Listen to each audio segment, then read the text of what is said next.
Hey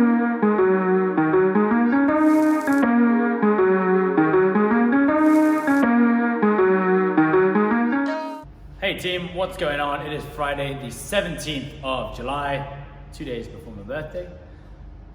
We are back with your lower body, upper body, total body conditioning work. Now, for today's work, I want you to think of it like a chipper. For those people who are familiar with CrossFit, will know exactly what I mean when I say chipper. You basically chip through a big amount of reps before you move to the next exercise.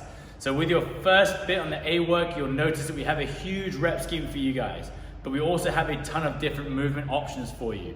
Generally, the easier the movement you're doing, the more reps you're gonna do. So let's talk about a pulling variation, for example. If you were to do a single arm dumbbell bent over row with a light dumbbell versus an L-sit pull-up, you're of course gonna do way more reps on the dumbbell bent over row versus the L-sit pull-up. So choose your exercise progression wisely and also choose your rep schemes to suit the exercise and the load that you have available to you.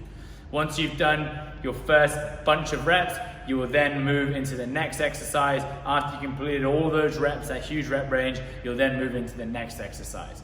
Think about completing it for quality, and you should be using fairly consistent sets. So what we don't want to see is your first set of whatever movement it is, you hit 25 reps, and the next set you only get through 12 reps. Ideally, you chip away 15 reps, rest a set amount of time, 15 reps, rest, 15 reps, rest, and you might finish off with a couple sets of 10.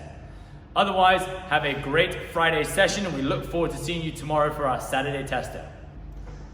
For our A work today, we're gonna start by completing for quality anywhere between 30 to 80 reps of any pulling variation.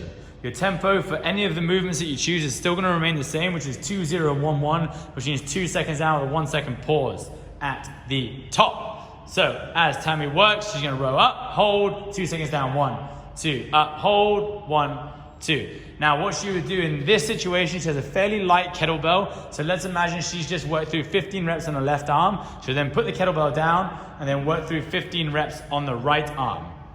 So that would still only be 15 reps in total, because also people out there will be using things like backpacks, barbells, and aqua bags and TRXs.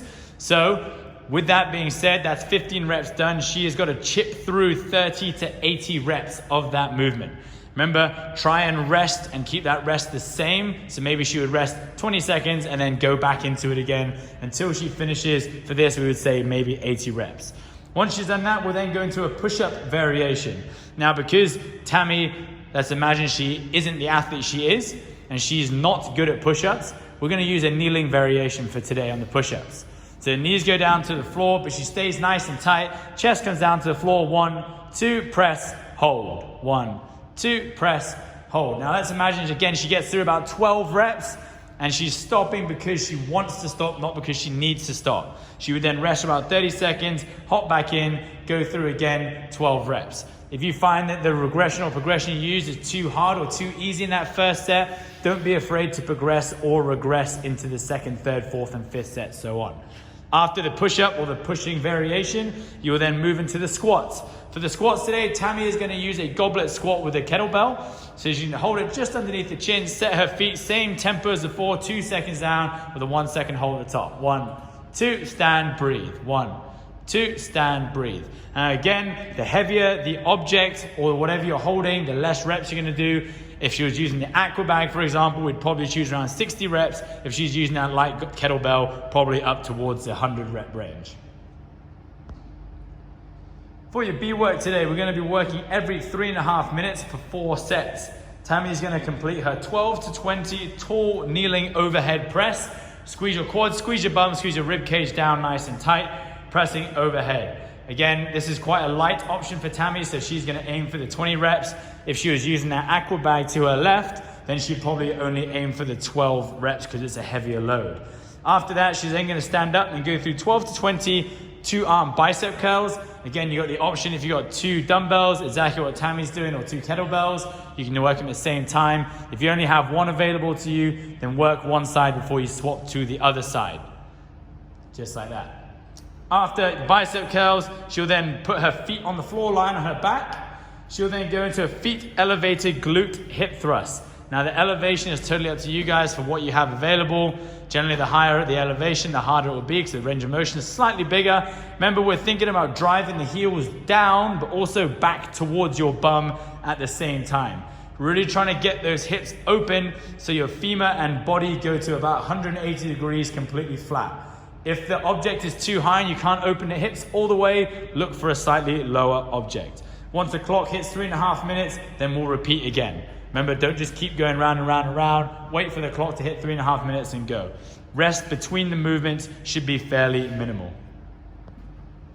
For your C work, we are still looking to improve your ankle strength and range of motion.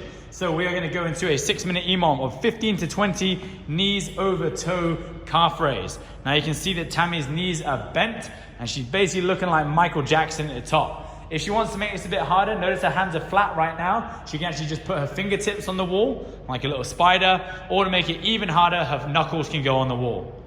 Okay, so it gets even less support from your arms.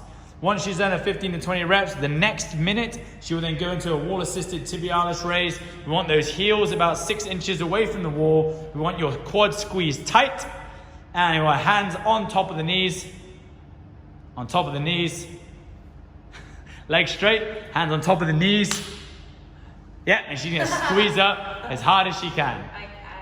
You can move away from the wall a little bit more if you want, but the idea of the hands on the quads and the knees is to shoot those knees straight and make sure you're not cheating. We are looking for the shins to burn as much as possible. 6 minutes of work, swap back to the calf raise and back to the tibialis raise.